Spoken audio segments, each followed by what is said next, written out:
Hey, hey, Chad, what's going on? Oh, Jamie, it's a Tuesday night. Where else would I be?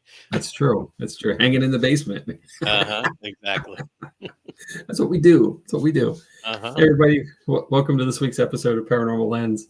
I'm Jamie Widener. I'll be your host tonight, along with Chad Thomas, my co-host. For those who don't know, we are paranormal investigators with Jotnick's Paranormal, and we do this as an extension of the quest for things that are unknown, mysterious, paranormal, cool, fun, funky, all those wonderful things that are around us all the time. So thanks for joining us, and we hope to give you some information that you may not know about a place that you may not have ever heard of, but it was a key thing for us as a newfound country to build upon. So And before we get to that, it's in our before we get backyard. to it is almost literally in our backyard.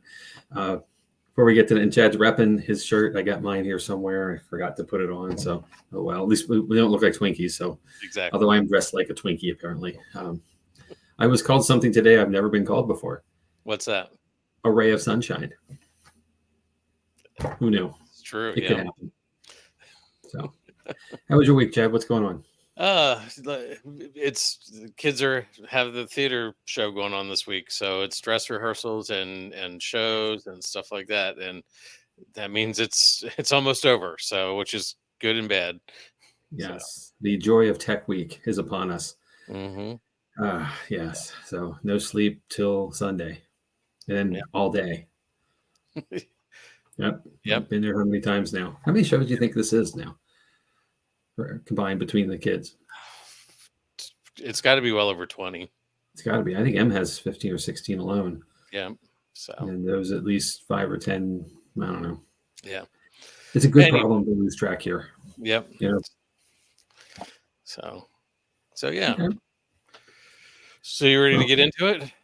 Well, yeah, yes and no. So I want to say something though before we go, and this was something that struck me Sunday sometime in the afternoon.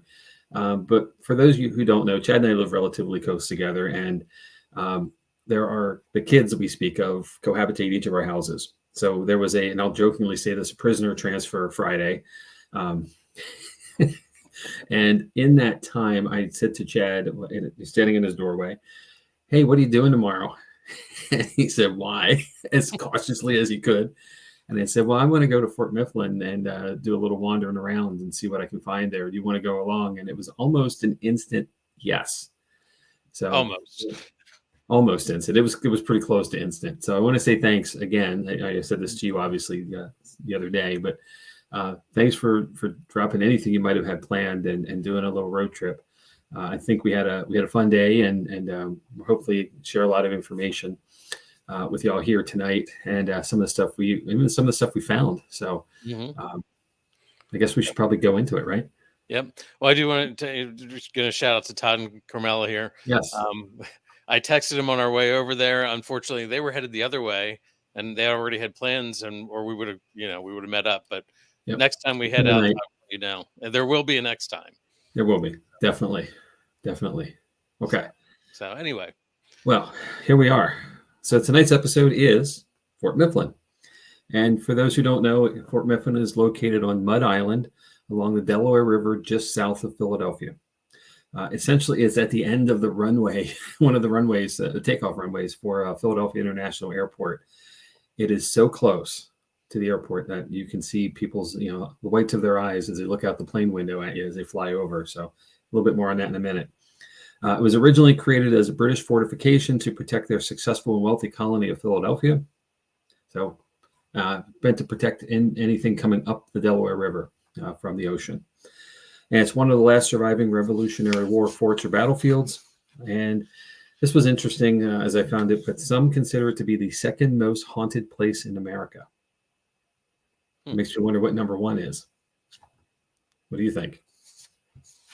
I'll leave that to a poll, guys. Let me know what you think the most haunted place in America is.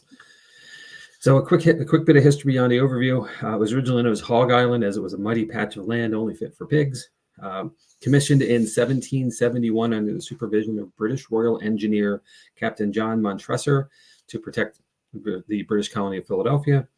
It's designed as a star fort. As you can see here, it's not exactly a star, but it's pretty much in the series of it with the angled ramparts. And this was quite common at the time. Construction officially began in 1772, but due to lack of funds and resources, it was not completed until 1776. And at that time, it was under American supervision. Some believe that even Benjamin Franklin had a hand in this, in the completion of the oversight and the completion of the fort, although that's not exactly documented that I can find. So the key parts, the Revolutionary War, right? Here we go. So coupled with Fort Mercer, which is on the New Jersey side of the Delaware River, the forts made the passage up the river very difficult, as well as deadly for the Royal British Navy looking to reinforce British General Howe's army that was occupying Philadelphia. So keeping those ships and these dudes from getting north was the key parts of these two forts. That was their mission, their goal. The fort was key in holding off the British fleet from sailing to Philadelphia, New Jersey. The fort came under direct siege in 1777, and George Washington personally ordered that it be held to, quote, the last extremity to cover both the retreat of his army and the evacuation of the Continental Congress from Philadelphia. The defense of the fort allowed the Continental Army time to escape from their defeats at Germantown and Brandywine and make it safely to their winter camp at Valley Forge. Next slide. And this is Philadelphia again, showing the era. Philly was nowhere near what it is today, but it was still quite a big place. And then the Continental Congress made their way west, where they temporarily established the capital here in Columbia, PA, right where I am, or right around where I am, and also in York, PA. Excuse me. The siege used over 250 ships in total, and it took them 6 weeks, to finally capture the fort. The siege ended with a 6-day bombardment of the fort, where it was mostly reduced to rubble. Next slide. Over 200 men, next slide, I guess, actually. Over 200 men were there for the siege, and most died in the conflict. Those who survived evacuated the night of November 15th, and they set the fort on fire.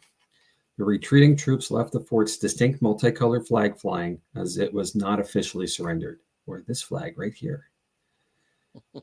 Hashtag souvenir. So, given all of that, there was a lot of conflict and a lot of lives lost. So that's the first step in the history and the saga of what Fort Mifflin has. The next step, and going forward a few years, of course, but looking at the Civil War era, and from 1863 to 1865, Fort Mifflin was used as a military prison. And actually here, this picture, this is very common to see planes flying over the fort. There's even an Instagram hashtag, planes over the fort. And if you get a picture of a plane with the flag in the background or in the foreground, the plane in the background, they'll post it for you. I was not quick enough or smart enough to figure out how to take a picture of this plane. And if you were able to scroll in here really, really close, you would see that is actually Air Force One. So we noticed it was taxiing on the runway. We noticed it got really quiet in the skies. It's rather loud down there because of the planes and so forth. But have it going overhead, almost overhead of us, was really, really cool. And if I would have turned maybe 2 feet to my right, I would have rubbed it with the flag, and I could have made it on Instagram. But alas, not quick enough. Next time, well, no. Next time, right? Well, next time we don't know, but that was really cool to see Air Force One. Yeah, it was. So in 1794, the fort was rebuilt under the supervision of French architect Pierre L'Enfant, and it continued to serve as an active military post. If you'll note, L'Enfant was also the designer of the new American Capitol building, and L'Enfant Plaza is still existing in Washington today in his honor as well, which is the metro stop that I hop off all the time when I come in on the Greenbelt and stroll through the city. So kind of cool. All right, back to the Civil War. In 1863, the fort was used as a military prison all the way through 1865. As many as 45 prisoners were crammed into cells sized around 50 to 80 feet in length. There was a lack of beds, and prisoners would lay on boards or the stone floor to sleep. It was chilly and wet while we were there, and we were standing in deep water many times, at least ankle deep. I can only imagine that was the same in that era, if not worse, because of the common architectural improvements that they've made. That yes, yeah, God, it was really cool. And then, Chad, can you imagine after what we did there on a, kind of a chilly but not freezing March day, what it would have been like there to be in the middle of the winter? No, no. I'll pass.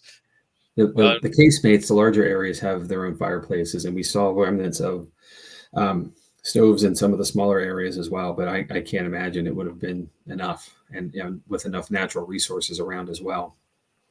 Obviously, the airport wasn't there, so that would most likely have been wooded fields.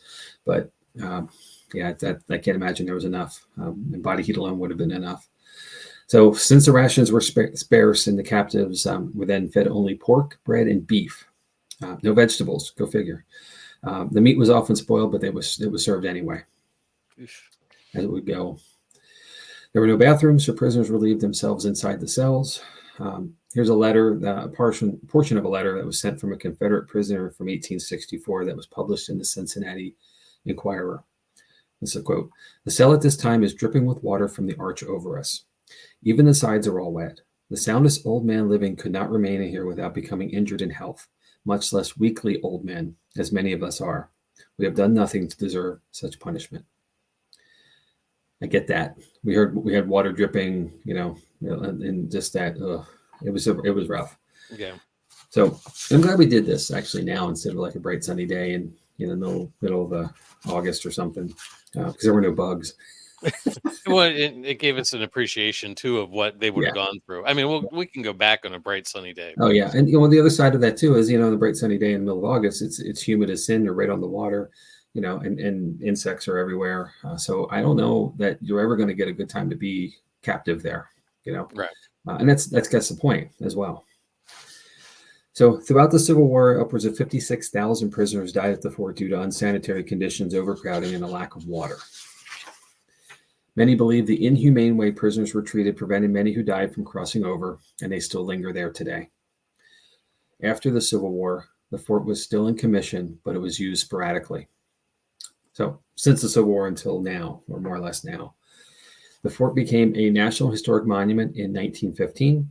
In World War I, the fort was used as an ammunition depot, but was emptied in 1929 due to neighbors' concern for safety. What could be wrong with holding a bunch of bombs in your backyard, right? Yeah. In World War II, the fort housed munitions once again, as well as anti-aircraft guns to protect Philadelphia and the nearby Naval Ammunition Depot and the Philadelphia Naval Shipyards from potential enemy air attacks. Fort Mifflin, was officially decommissioned in 1954 after 183 years of service.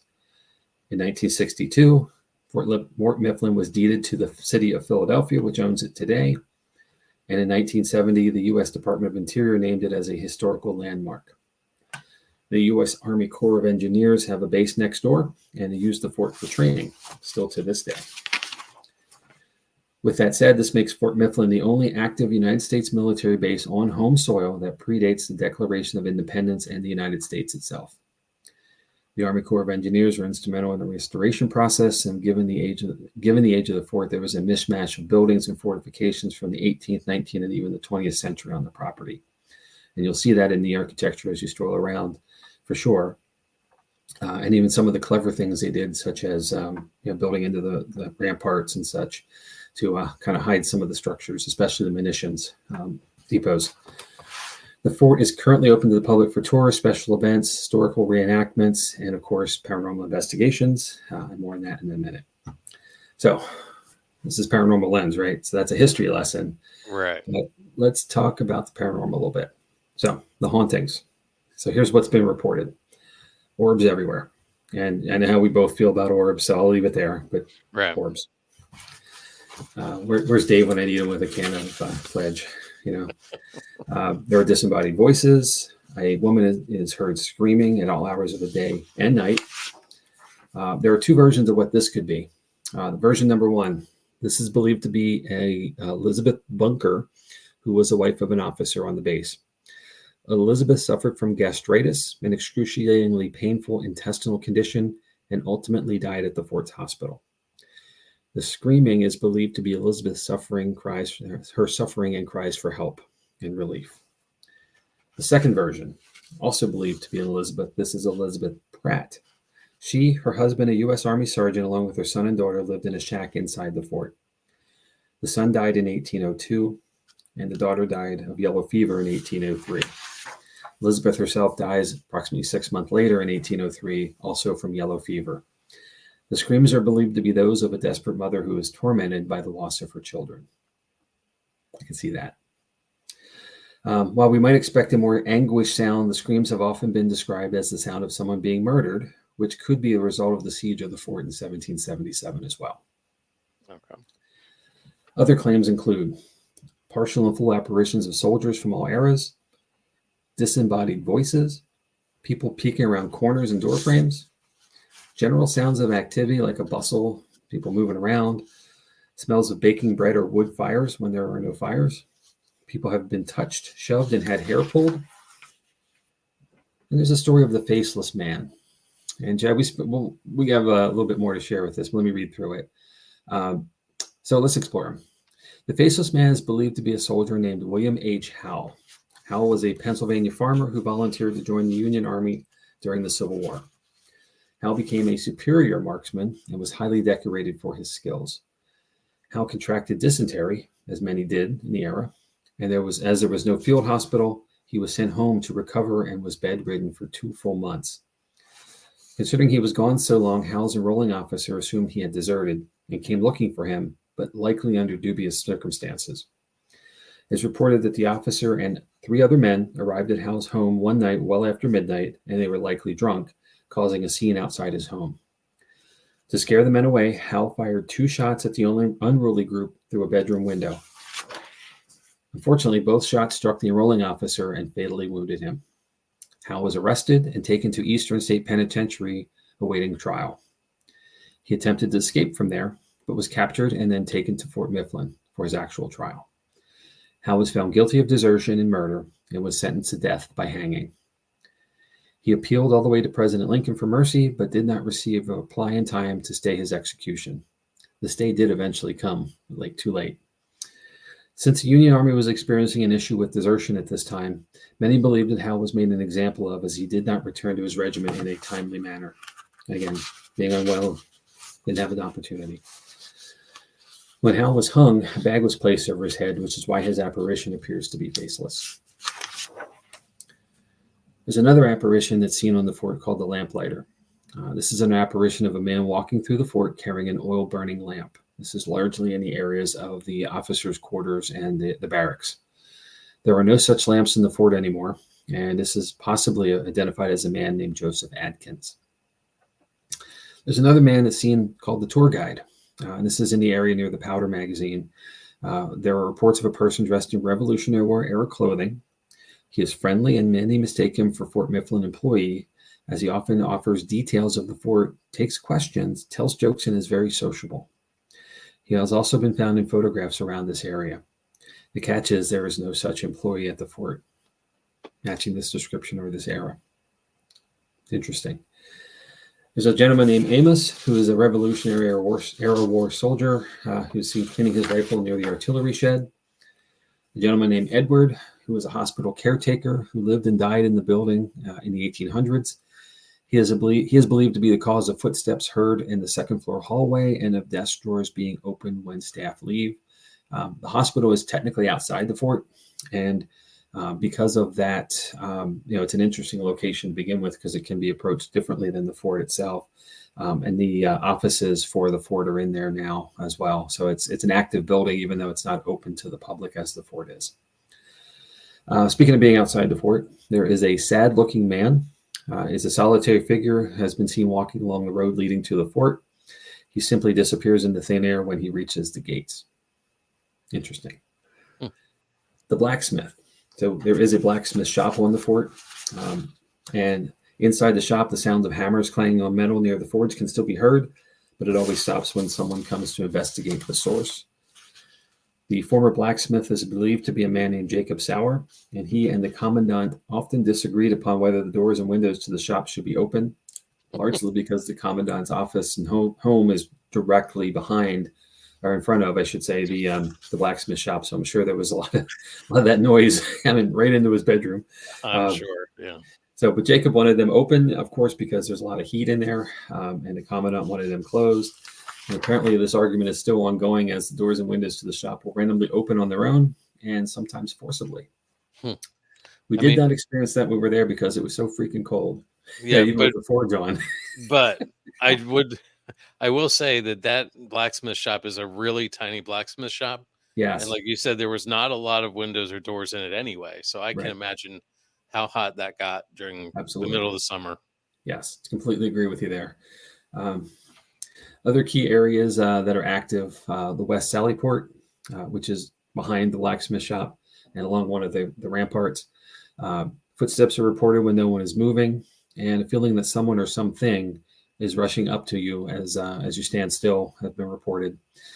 We tried really hard to get into the West Sallyport, the West Sallyport. The problem was there was a good 3 feet of water on the ground in that area, as that is where well, first of all, the sluice gates, which help drain the fort, are crammed full of winter debris still heading out into the Delaware. And they know this, of course, but then it's really difficult to get it open, which is causing backflow of water around the moat, and then the moat's backlogging into the fort. None of it's able to drain out. So this is that low point. And unfortunately, I was standing along the back of the blacksmith shop trying to figure out how I could get in there. And I'm realizing that I'm now up to my calves in water already without moving into the deeper part. There is, the rampart going around to it, and Chad is pulling it like a mountain goat technique of trying to scale along the side to see if he can get there. And he starts sliding. I'm like, if you go, you're getting soaked. You're going in. And that was not warm water, by the way. So we had to give up on that. But we will get back in next time, I promise. The ramparts themselves are active. Many people were struck by random cannonballs and other projectiles while exposed in the open, kind of scouting where the enemy was, which leads to believe there's many spirits still there. And apparitions of Revolutionary War soldiers have been seen patrolling the ramparts across all areas of the fort. There are 10-foot walls around the entirety of the fort. The walls you see here, and on top of all of them is a grass area that is the technical rampart. So there is a walkway literally all the way around the place, which is really cool, and a fantastic view of some of the other areas as well, inside and out. There are these entity areas called casemates. And one of them is number 5. And in this one, women, particularly blondes, have reported feeling an uneasiness in this area. A 4th grade student on a field trip captured an image of a Revolutionary War soldier. The image was not a staff member because the man was wearing a tri-cornered hat that is not part of the uniforms worn by reenactors. And sadly, as I searched for this image, I could not find it. So I believe the story, but I can't prove it to be true. And then there's casemate 11. And this is an interesting area because it was lost through time and only rediscovered and excavated back in 2006. So it's a fairly new location on the property. Casemate 11 was originally a powder magazine and was used as solitary confinement during the Civil War. 2 men were known to have spent time here. The first is a gentleman named Bernard Devlin. Devlin was charged with murder and desertion. He is believed to have been captured via EVP and to have a deep Irish accent, which would make sense since Devlin is a fine Irish name. Mm-hmm. The second is William Howe, who we previously described. You want to get to that, sir? Sure. Okay. So we spent some time in casemate number 11, and I think, as crappy as the weather was, I was really surprised there were a lot of people around, at least in groups of people, kind of coming and going. And it's a self-guided tour, so you can wander at your risk and your pace. I say risk because you can't climb. Try to scale into the Sallyport. When we got there was a Boy Scout troop that had spent at least the morning there. And they were having lunch there, so there were a bunch of people there for the weather that it was. So we came across another group of paranormal folks too as we were exiting the quartermaster store where you check in and pay up.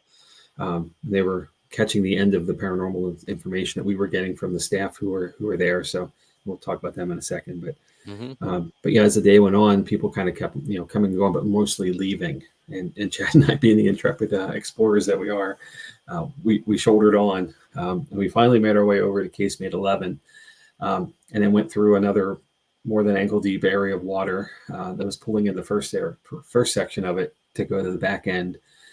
which was well above grade, so we were nice and dry for once. But um, the area is, again, being solitary confinement, it is that. I mean, you're underground in these casemates, they're dug in, there's mounds above them, it's with It a is door on dark. it, whatever. It's not, it's dark, It's there are dank. no lights. Yeah. It's, well, it's not a place you want to be. And that's, obviously why people get sent there for, what they've done, as far as being a good citizen in the prison. So we spent some time, probably a good 20, 30 minutes in total, working through, trying to figure out if anyone or anything was with us. We set up a laser grid. We had a voice recorder running and a flashlight, and Chad was able to capture some video. And This is part of that. Well, before we do this, do we want to talk a little bit about Mary and her experience? Because that sort of leads into this video. Yeah, that's a good, thank you. So Mary is 16 years, I believe, on staff. And she met us in the quartermaster store along with Lisa, her coworker, who were there for the day. I'm joking to say they drew the short straw to be there on a cold March day. But they were fountains of information as far as what's going on there. And Mary told us a great story of a time that she was a reenactor. And she is a reenactor, I should say, but when she was working, and she was coming into casemate 11, which requires 3 steps down into the lower bowl where this water was for us to pass over. And as she's wearing a hoop skirt and all the regalia of a Revolutionary War woman, which is not cool. It's quite a lot. She said she felt on her right arm, which would have been the open area, not against the wall to her left. She felt an arm or hand, an icy cold hand, grab her by the side of her arm and help her down, guide her down those steps. She turned and there was no one there. So that leads into some of this. Chad, do you want any more to add to that? No, I think we can go ahead and run the video. Okay, cool. Right. Here we are.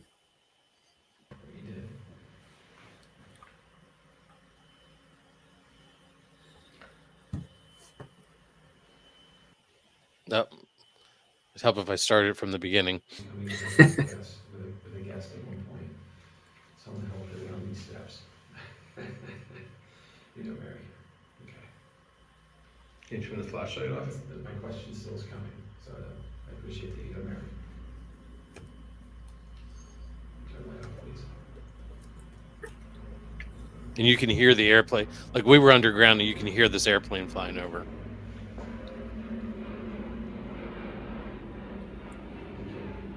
And that's the way out. The only way out. Are you the one that helps women and young children down these steps and in and out of this place?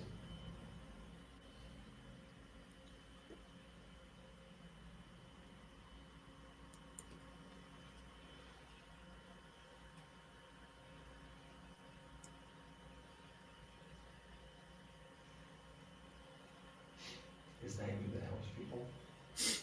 Make sure they make it safely through.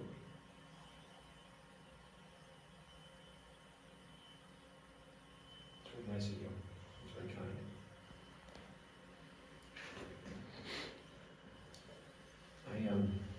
I read a bit of the story of how you got here. And first of all, thank you for your service. You have quite a reputation as a marksman, maybe more so as a good person. And I'm sorry for what happened to you. I would defend my home the same way you did that evening, that night. And the rest of it is a bad rap for self-defense. We call now in our era self-defense.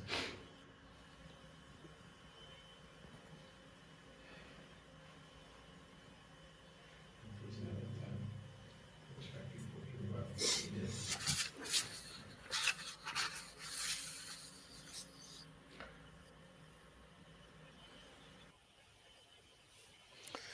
So yeah, we had about 15 minutes or 10 or 15 minutes of back and forth, and you had already established at this point that this was William and you and some things like that. So my personal experience when we walked in here, like Jamie said, there you have to sort of step up over something, and it's not a big space. So I walked in and I sort of turned my back to the wall and I started backing up to give Jamie room to get in the room.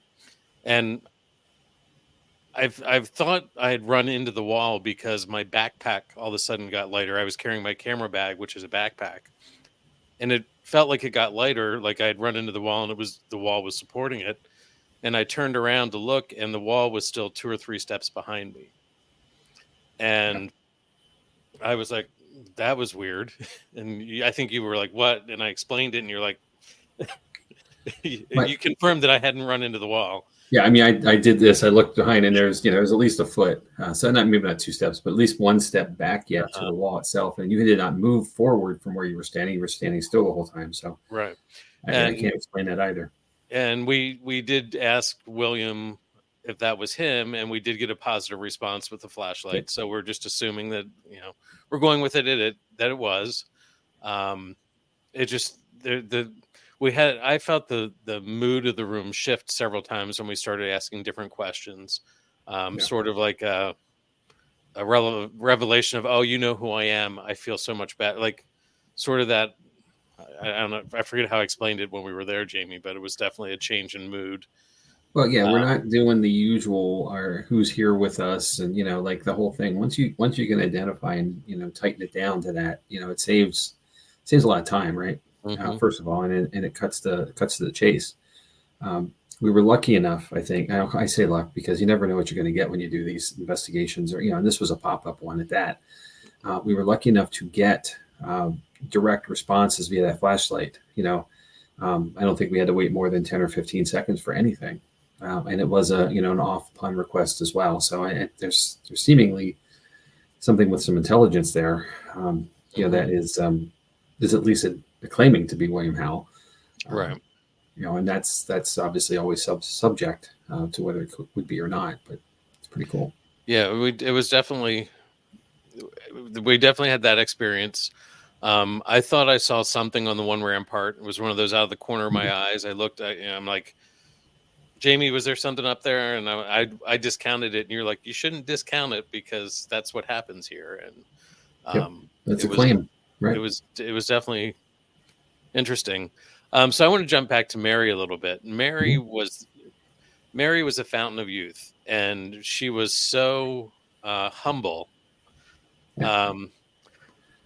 There have been a lot of investigations at Fort Mifflin. Portals to Hell, Katrina Wiseman was there, and we were talking to Mary, and she explained this whole story to us about being helped down, and not once did she say, "Oh," and I told Katrina, like, she nothing at all about that. Like she was the center of that segment, and like not one mention of that at all. It was just to have somebody so humble who loves what they do and appreciates her unseen coworkers, because that's how she describes she describes these spirits as they're her unseen coworkers. And Absolutely.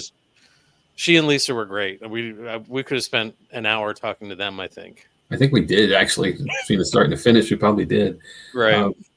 Yeah. So if you're interested at all, Portals to Hell, season 3, episode 6 is Fort Mifflin, and there's a lot of cool stuff in that. Not a lot of actual investigative capture, but they brought in a medium, and I'm drawing a total blank on his name, who had quite a few interesting experiences backing up the claims, so that the general claims of the fort, and also Mary has quite a. She is dressed in her reenactor garb, in quite a prevalent position in the beginning of the episode and throughout. So, and I believe I saw it a long time ago, but I think you mentioned recently too that they actually had access to the hospital to investigate. Yes. Yeah, they did. And whereas most people don't get that access. That's correct, and it's largely because it's the offices, and there's just it's in not as good a shape, even though most of these buildings are not in that great a shape to begin with.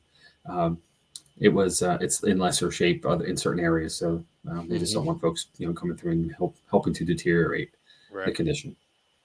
So Todd asked how long did we spend there? We got there right at 11, and I think we left a little after 2, so about 3 hours, pretty much straight through.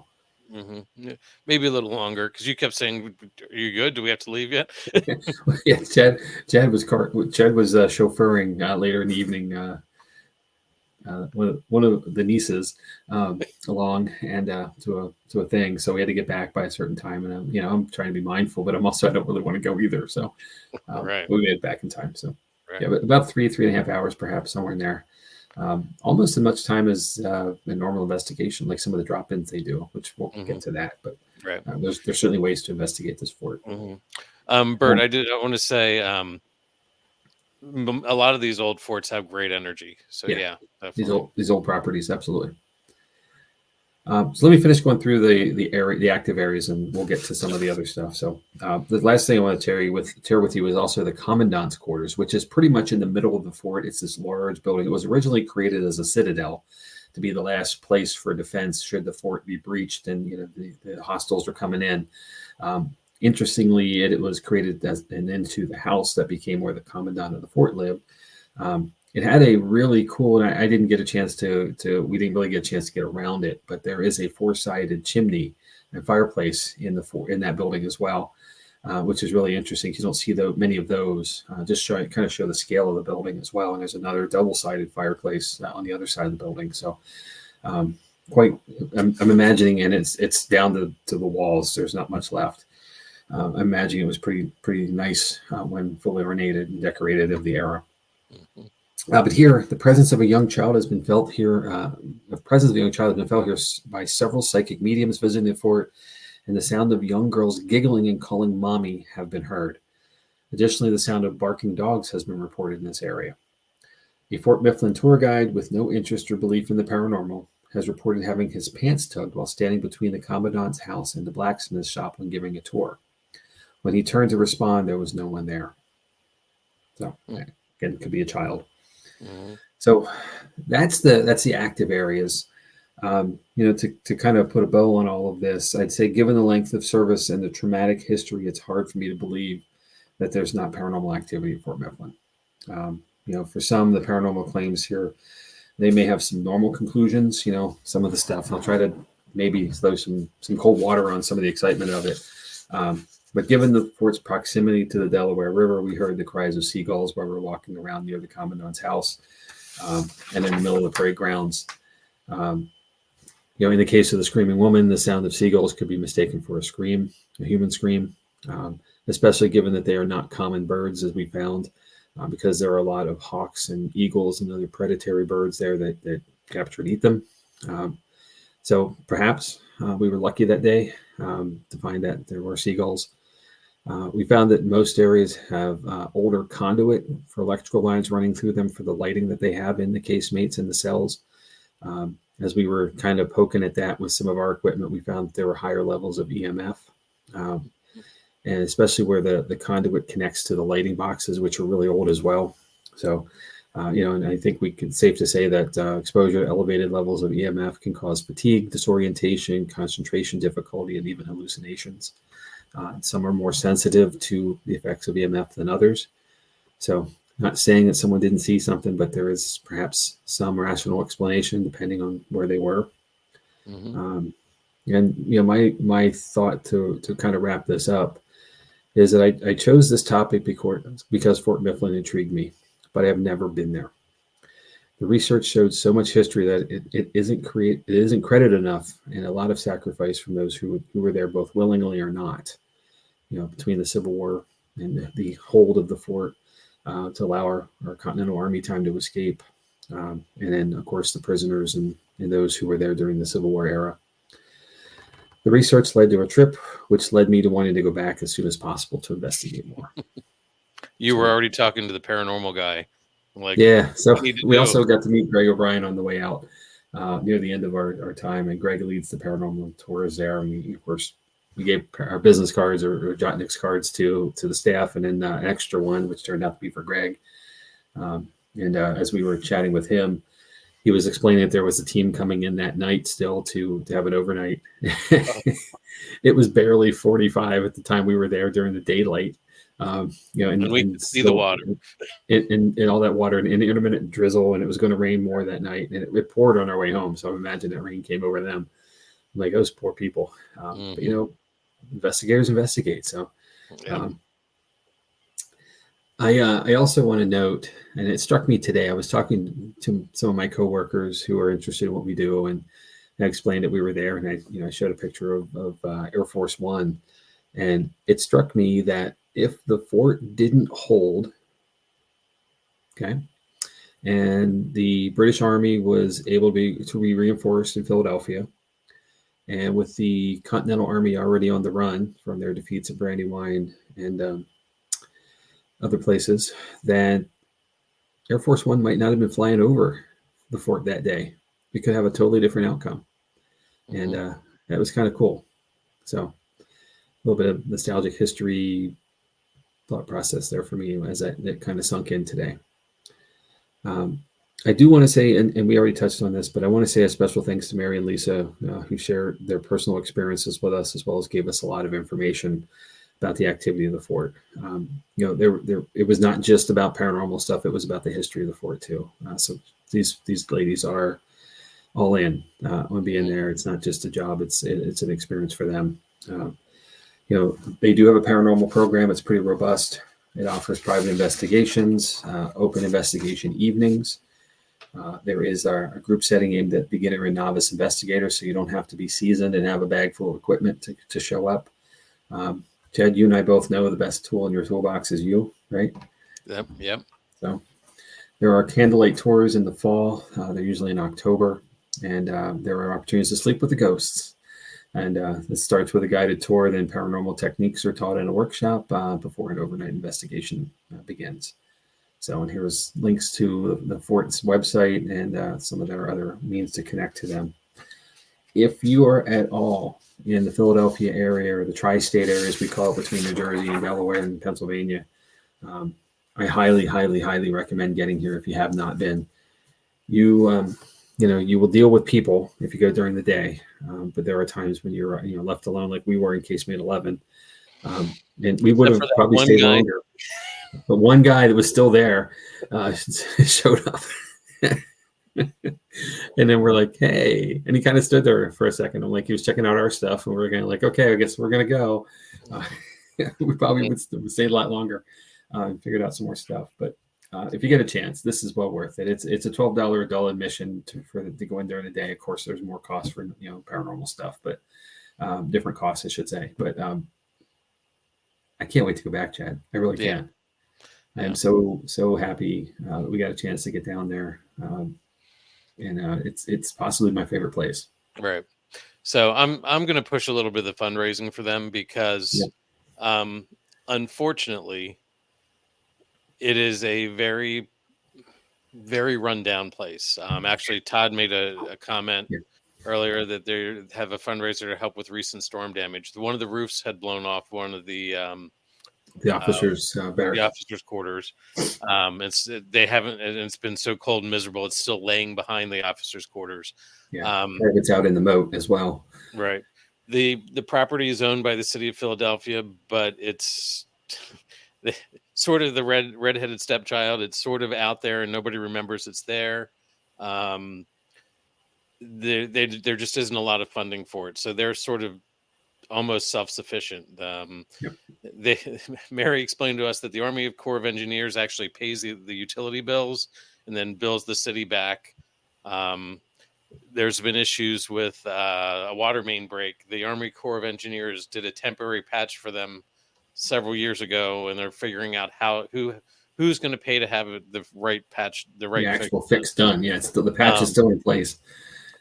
Things like that. So it's one of those that they need as many people getting there as possible. So spread the word. The QR code that's up, if you feel like making a donation to them, that goes directly to their projects, helping the restoration. As beautiful as the Commandant's quarters must have been, it's like you said, it's just a shell of a building right now. And holes in the roof. Yep. And I don't know if you remember, but I had some strange feelings in there. Like, did I have to sit down? I can't remember, but it was like you did not. But you were commenting that you're feeling lightheaded and uneasy. Mm-hmm. So there's definitely things there. The paranormal energy there is definitely amazing. Yeah. It's full. So I'm with you. There's things that probably aren't paranormal, but I think there's plenty of paranormal there to be had. Yeah. You've got airplanes flying over, so some of those noises, But, yeah, and yeah. a lot of the casemates that are along the walls, and going back through the images, you can see like this looks like block windows almost. These small openings are prevalent in casemates 1 through 5. And it just allows for outside sounds to come in. It's just another kind of a funnel for anything. It could be a car out in the parking lot, which is a good bit away, but it's reasonable to say. It could be people walking, talking. There's a lot of sounds that could bleed in. The good news is that the fort is so kind of out there on the edge of anything that the only real big sounds are the airport. The planes coming and going, but there are boats on the river. Right next to a dock. The original old docks for the fort are kind of still there, although there was a huge ship there. I have no idea what that thing did, but it was really cool. The Coast Guard has a presence nearby at that dock as well. So the cutter was out while we were there. So like the sounds of like ships coming and going. It is I didn't include it here because it could be a lot of other things, but there is the report that there are the sounds of ships docking and so forth as well. But again, if you're inside the casemates and you're hearing this, like a ship horn, it could literally be a real boat. Right. The river is highly active all the time. It's just downriver from the shipyard, the naval shipyard, and then just upriver a little bit from the refineries. So, there was somebody out on a personal boat while we were there too, just buzzing up the river. So, a lot of stuff that can be happening, but I think there's enough there to say. I'm going to ask you. The question we always at the end of this is, paranormal or not, or haunted or not. What do you say? Yeah, I mean, definitely, I think it is. Yeah, I mean, we both had experiences there. Talking to Mary and Lisa, they both have had experiences there. People who don't believe in it I think there's no question that there's paranormal activity there. So, I completely agree. One of the history things that I found that sort of blew my mind that you didn't touch on is there's a torpedo casement there. Yes, there is. And you want to explain that a little bit? I mean, we didn't get a picture of that, but that blew my mind. That's probably the darkest place in the fort too, right? So, the casemates are kind of dug into the ramparts, and the torpedo casemate is a hole in the floor that goes. We're at sea level basically there, so it doesn't go very deep, but it's water filled, and they created a tunnel leaving the fort and going out into the river. And they're talking the 1700s or so, and torpedoes existed, but they were incredibly primitive to what they are now. And somebody would be on the rampart communicating to somebody at the door or the entry area, who would be communicating with the team, the two people that would have the torpedoes, and they would start it and drop it into the water, and it would go through the tube and tunnel and exit out into the river, in hopes that it would hit whatever was coming by. So, if you've ever done any target practice of any kind, it's hard enough to hit a stable target, much less a moving target with a river current, with a device that has no steering. So, and it's just minimal propulsion. Yeah, and very limited propulsion. So, I can't see this being extraordinarily successful practice, but it was part of the defense of the fort. And I'm assuming when there's 250 British Royal Navy ships, anchored off the edge of the fort there in the river, it probably had to hit something. But just what and how and what kind of damage it caused, I couldn't say. Yeah. I found it more fascinating, Chad, and I think we saw this as we were going through the exhibit rooms. They submerged these basic boxes that looked like boxes, 50 by 80 feet boxes or so that had they filled with stones and laden with spikes, angled up, so that they were drafted high, and the river's shallow, fairly shallow anyway, and these spikes were angled enough that they would capture the hull of a ship and gouge it and therefore start the process of sinking it. And these things were anchored into the riverbed at several different places along between Mercer and Mifflin. And that is part of the process of protecting the city of Philadelphia as well. The ships of the American Navy, which really wasn't a Navy yet, but the ships that were used, the boats that were used to help as well in the raids against the British, were shallow draft boats, versus the seafaring ships that the British were bringing over from England. So they had huge advantages as far as the tactical maneuvering of their boats versus the steerage that these large vessel ships had to have. These multi-mast ships had to have. They were outgunned by a lot. There's no joke about that. But these boats helped to harass the Navy and help delay the progress coming up the river, along with the boxes, along with the cannons that the forts had. It was just enough to allow us to get where we needed to be for the winter, regroup, reconfigure, and come out swinging come the spring. And then we all know what happened from there. So, right. Sorry to any British friends who are out there listening, but we kicked your ass. So, so yeah, definitely an experience that you should, if you're in Philadelphia. Apparently it's a nice place to go have a picnic. There's a little park where there's picnic tables and stuff. Absolutely. Take your bug spray. As Tim said, take your bug spray with you. And just for the record, Greg told us, the paranormal director, Greg O'Brien, told us that they are booked with paranormal investigations through June at this point. So it's a July-August window. So it's going to be bug season no matter what. So, or September. Wait a while. But there's still investigations available through the rest of the year as well. That's good news.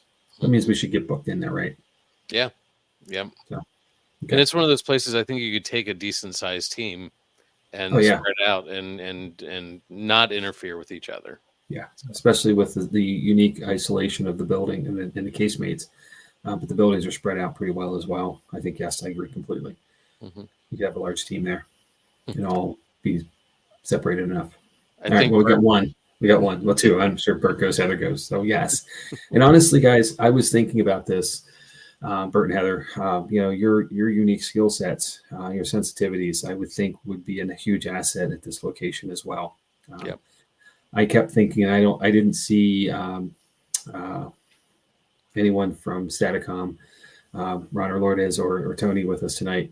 But I kept thinking of that too. Like, in case we were standing at Casemate 11, how much I would love to have Staticom there, to really enhance and pick up on the true activity of that space, because we knew we were getting something. And the disadvantage there, Chad, and I think we didn't note this earlier. There is some kind of electrical transformer when you first come in mounted to the wall, and it left a steady hum through the entire time we were there, which, we got used to it pretty quickly because it's just white noise-ish sound, but it definitely impacted the quality of our audio for the voice recorder we have running, and it's always challenging anyway with a voice recorder, where Staticom would certainly be the huge asset in that area. So, Ron and Lourdes, whenever you catch up to this, we got to do this, guys. So, please. So, that was something else we had to happen in there. Remember, we heard it on top of that white noise at a different pitch. We heard like a mumbling. I heard it, and then you heard it a little bit later. It was like a deep voice just talking softly, mush mouth kind of thing happening. You heard it first. I didn't hear it with you, but then we both heard it together a few minutes later. Yeah, absolutely. We also had the step creak on us. Yes. Man. I'm glad I went along, Jamie. Glad you went. Well, I'm going to say this, guys, and I'm apparently the world's worst paranormal investigator. So I knew I was going there, and I had some kids to drop off at play practice and some other stuff to do that morning, and I totally ran out of the house because we were late and left my bag behind. So I had no equipment with me other than my phone. And, again, you're your own best instrument. So, hey, at least I had me. But, Chad comes bouncing out of the house with his backpack and all his stuff. And I was like, yes. So, hero of the day.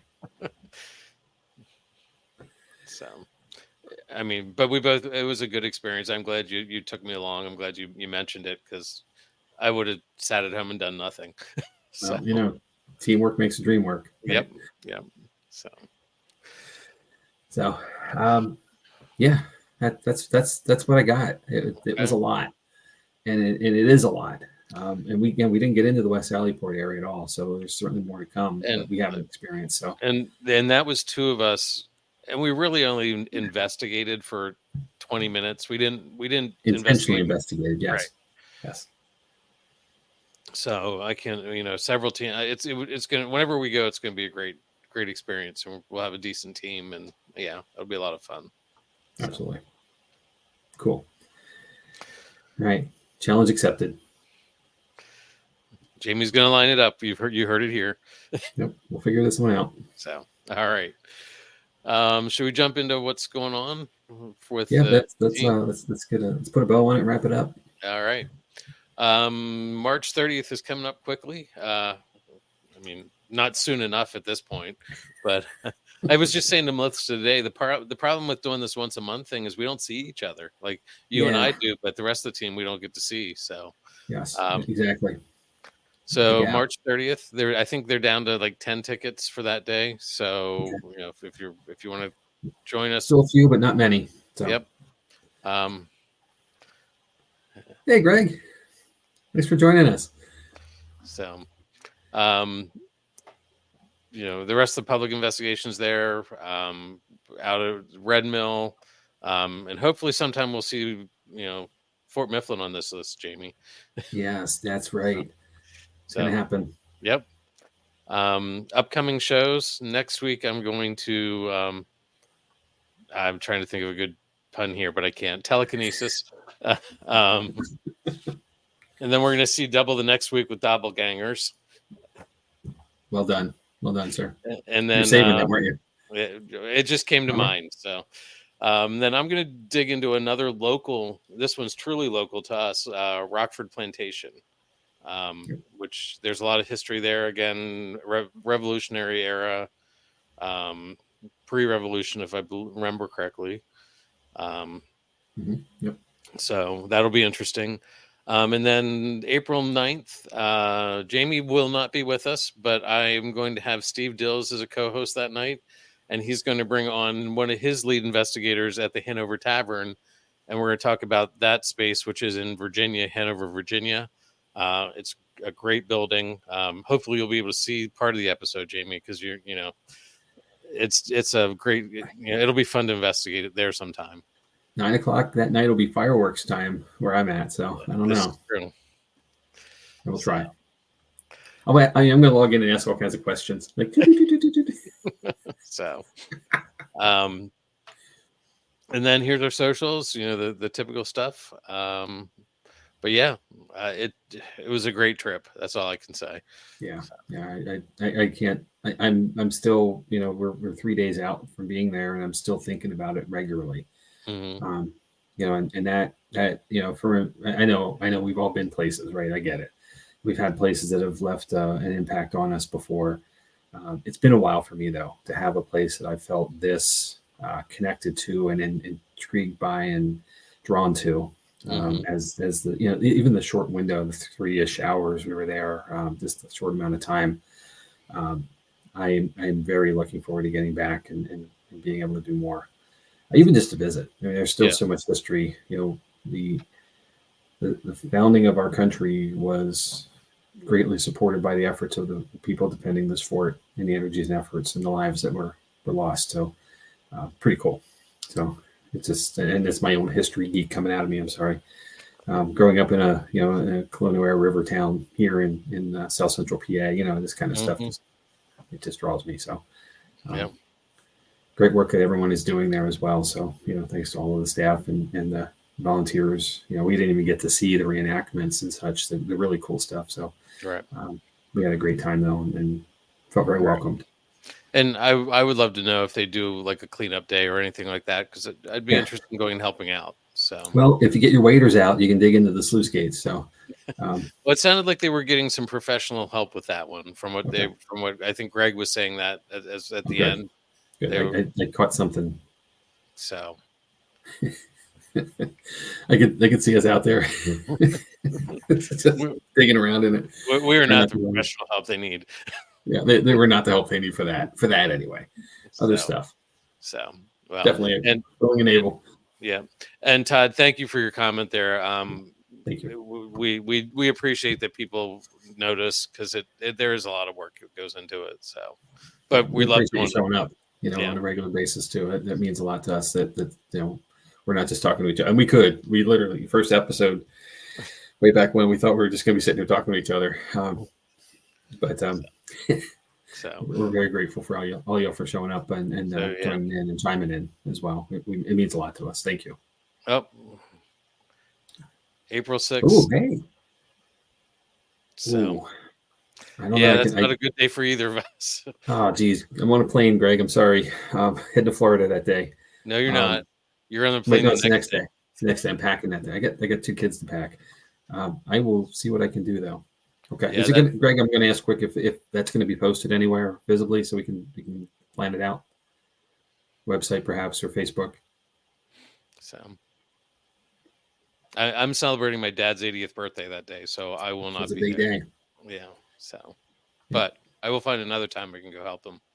Absolutely. But everybody else, there you go. April 6th. Be there, be square. So, all right. Well, if we don't see a comment from Greg here, we will post it somewhere. We'll post it in the notes if we find something. It is. Post it on Facebook. Okay. All right. So awesome. Thank you, Greg. Appreciate you. So yeah, we'll definitely be seeing Greg in the future. We're going to get that set up. So absolutely. But on that note, we want to say thank you to everybody who watched. Thanks for joining us. Jamie's got a souvenir flag. It's the coolest flag ever. I mean, not as cool as our flag, but that's pretty cool. So, back up there, little stand. Other than that, I guess we will see you next week, right, Jamie? Yes, sir. Be there, be square. It's a date. Tuesday night. All right. Thanks, everybody. Good night. Good night, all. Take care. Good week.